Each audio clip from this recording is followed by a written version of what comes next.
In the turbulent era of the Judges, when Israel had no king and every man did what was right in his own eyes, the nation found itself trapped in a cycle of oppression and deliverance that would test the very foundations of faith and human nature. Among the most dramatic and heart-wrenching tales of this period stands the epic story of Jephthah, a mighty warrior whose greatest victory would become his most devastating defeat,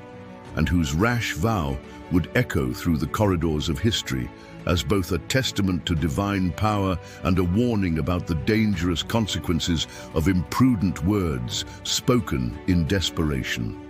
The land groaned under the weight of foreign oppression as the Ammonites, descendants of Lot through his younger daughter, had risen like a consuming fire across the eastern territories of Israel. For 18 long years, these fierce warriors had pressed their iron fist upon the tribes of Gilead, Judah, Benjamin, and Ephraim, extracting tribute, enslaving the strong, and reducing the once proud children of Abraham to a state of desperate submission. The Ammonite king had established his dominance through systematic raids, military garrisons, and a network of fear that stretched from the Jordan River to the hill country, transforming what had once been the promised land into a realm of shadows and suffering. The people cried out to the God of their fathers, acknowledging their sins of idolatry and pleading for deliverance. Yet no champion had emerged to break the chains of their bondage until divine providence would raise up the most unlikely of heroes from the most unlikely of circumstances. Beyond the Jordan, in the rugged hills of Gilead, lived a man whose very existence was a testament to the complex nature of human society and the mysterious ways of divine calling. Jephthah, son of Gilead, bore the stigma of illegitimate birth, for his father had known a harlot who conceived and bore this child destined for greatness and tragedy.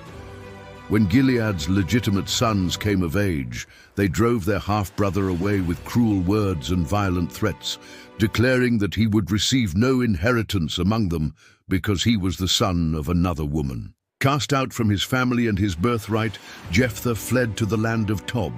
where he gathered around himself a band of worthless men who followed him in raids and adventures, living by their swords and their wits on the dangerous frontier between civilization and chaos. Yet in this harsh school of survival, Jephthah developed the qualities that would make him a formidable leader.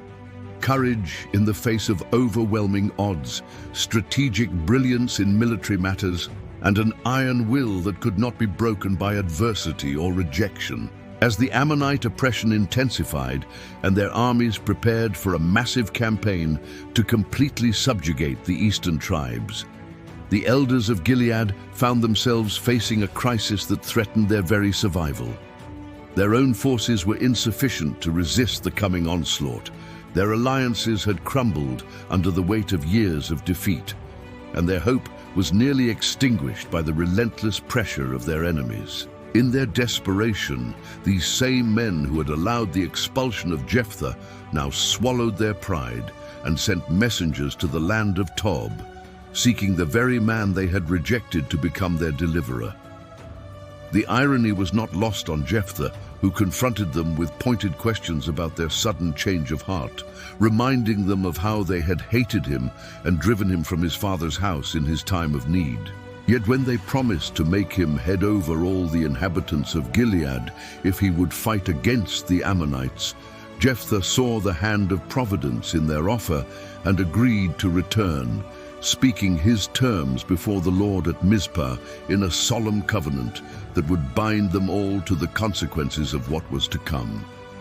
Before the clash of armies and the thunder of war, Jephthah attempted the path of diplomacy, sending messengers to the Ammonite king with a carefully crafted argument that revealed both his knowledge of history and his desire to avoid unnecessary bloodshed. His message traced the ancient journey of Israel from Egypt through the wilderness, explaining how Moses had requested peaceful passage through various lands and how the Israelites had scrupulously avoided taking territory that belonged to others. When Sihon, king of the Amorites, had refused passage and attacked Israel, the Lord had delivered him into their hands, and they had possessed his land from the Arnon to the Jabbok. Jephthah argued with compelling logic that the God of Israel had driven out the Amorites before his people and given them the land, and therefore the Ammonites had no legitimate claim to territories they had never possessed.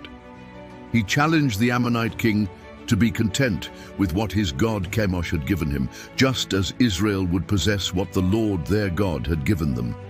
And he pointed out that even Balak, king of Moab, had not dared to strive against Israel or fight against them during the 300 years that Israel had dwelt in the disputed territories. The Ammonite king's response was swift and uncompromising. He rejected Jephthah's historical arguments, dismissed his appeals to divine justice, and continued his preparations for war with even greater determination. This diplomatic failure meant that the conflict could only be resolved through the ancient arbitrament of battle, where the God of armies would demonstrate his power and where human courage would be tested in the crucible of mortal combat. As the two forces prepared to meet on the field of honor, Jephthah felt the weight of his responsibility pressing upon him like a physical burden, for he knew that the fate of his people hung in the balance, and that failure would mean not merely defeat, but the complete enslavement or destruction of the eastern tribes. In this moment of supreme crisis, when human wisdom and strength seemed inadequate to the challenge before him,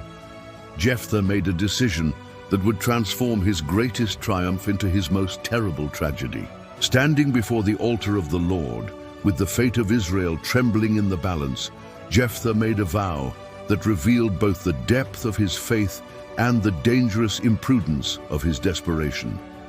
He promised the Almighty that if he would deliver the Ammonites into his hands, then whatever came forth from the doors of his house to meet him upon his victorious return would be offered as a burnt offering to the Lord. This vow, born of genuine desire to honor God and secure divine favor for his cause, would prove to be a sword hanging over his own heart.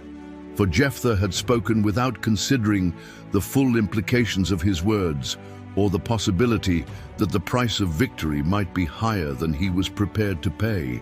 Yet the vow was made in sincerity and sealed before heaven, binding him to consequences he could not foresee and creating a covenant with the divine that would demand fulfillment regardless of personal cost. The Spirit of the Lord came upon Jephthah with mighty power, transforming the rejected son of Gilead into an instrument of divine judgment against the oppressors of Israel. His military campaign was a masterpiece of strategic planning and tactical execution, as he led his forces in a devastating assault that swept across the Ammonite territories like a consuming fire. The enemy, confident in their numerical superiority and long history of dominance, found themselves facing a commander whose genius for warfare was matched only by his determination to secure the freedom of his people. City after city fell before the advancing Israelites, from Aroer in the south to the area of Minnith in the north, with Abel Keramim marking the furthest extent of their conquests. 20 cities in total were captured or destroyed in this campaign, their walls breached, their defenders scattered, and their power broken in a demonstration of divine power that would be remembered for generations. The Ammonite army, once the terror of the eastern tribes, was utterly defeated and subdued, their king's arrogance repaid with humiliation, and their nation reduced from conqueror to conquered in a reversal of fortune that testified to the justice of the God of Israel. As news of the great victory spread throughout the land, celebrations erupted in every town and village that had suffered under the Ammonite yoke, and the name of Jephthah was lifted up as the greatest hero of his generation. The triumphant general began his journey home to Mizpah, his heart filled with gratitude to God for the miraculous deliverance, and his mind already turning to the grateful reception that awaited him among his people. Yet, as he approached his house, the sound of music and dancing reached his ears, and his heart leaped with joy at this evidence of his household's celebration of his victory. But when he saw who was leading the festivities, his joy turned to ashes in his mouth, for it was his daughter, his only child, coming out to meet him with timbrels and with dances, her face radiant with pride and happiness at her father's triumphant return. In that terrible moment of recognition, Jephthah realized that his rash vow had claimed the most precious treasure of his life, and the price of Israel's freedom would be paid with the blood of his own beloved daughter. The confrontation between divine obligation and human love reached its climax as Jephthah tore his clothes and cried out in anguish, telling his daughter of the vow he had made and the impossible situation in which he now found himself. His words revealed the depth of his torment. He had opened his mouth to the Lord and could not go back on his word. Yet the fulfillment of his vow would destroy the light of his life and leave him childless in his old age. The moment tested every aspect of his character, pitting his integrity as a man of his word against his love as a father, his duty to God against his natural affections, and his role as Israel's deliverer against his identity as a grieving parent. The inner conflict that raged within him was reflected in his outward expression of grief, as he struggled to reconcile the demands of his faith with the breaking of his heart. The response of Jephthah's daughter revealed a nobility of spirit that matched her father's courage in battle and demonstrated that heroism could manifest in acceptance as well as in action. Rather than pleading for her life or attempting to find some escape from the consequences of her father's vow, she acknowledged his obligation to fulfill what he had promised to the Lord and accepted her fate with a dignity that transformed her from victim to heroine. Her only request was for 2 months of freedom to go up and down upon the mountains with her companions, bewailing her virginity and mourning for the life she would never live, the children she would never bear, and the future that would be cut short by her father's rash promise. This request revealed both her humanity and her wisdom, for she understood that some griefs require time and solitude to be properly experienced, and that the transition from life to death deserved its own ritual of preparation and farewell. During those 2 months of lamentation, as Jephthah's daughter wandered the mountains with her companions, the full tragedy of the situation settled upon the land like a heavy cloud. The people who had celebrated their deliverance now found their joy tempered by horror at the price that had been paid, and many questioned whether any victory could be worth such a sacrifice. The young women of Israel in particular were deeply affected by the fate of one who might have been their friend or sister, and they began to see in her story a reflection of their own vulnerability to the decisions of men and the arbitrary nature of fate. Yet there was also recognition of her courage and acceptance, qualities that elevated her above the status of mere victim and transformed her into a symbol of noble submission to divine will, even when that will seemed harsh and incomprehensible. When the 2 months had ended and Jephthah's daughter returned from her time of mourning in the mountains, the moment of terrible fulfillment arrived with the inevitability of sunrise after the longest night. The details of what transpired are shrouded in the discretion of sacred history, but the outcome was clear. Jephthah performed his vow according to all that he had promised, and his daughter passed from life into the realm of memory and legend. Her death marked not only the end of a young life full of promise, but also the extinguishing of Jephthah's family line, for she was his only child, and with her passing, the name and lineage of the great deliverer would die with him. The irony was complete and devastating. The man who had secured the future of his nation had sacrificed his own future, and the victory that had freed Israel from bondage had enslaved its champion to a grief that would last all his remaining days. The impact of this tragedy extended far beyond the immediate family of Jephthah, creating ripples that would spread throughout Israel and establish customs that would endure for generations. The young women of Israel, moved by the fate of Jephthah's daughter, and perhaps recognizing in her story their own potential vulnerability,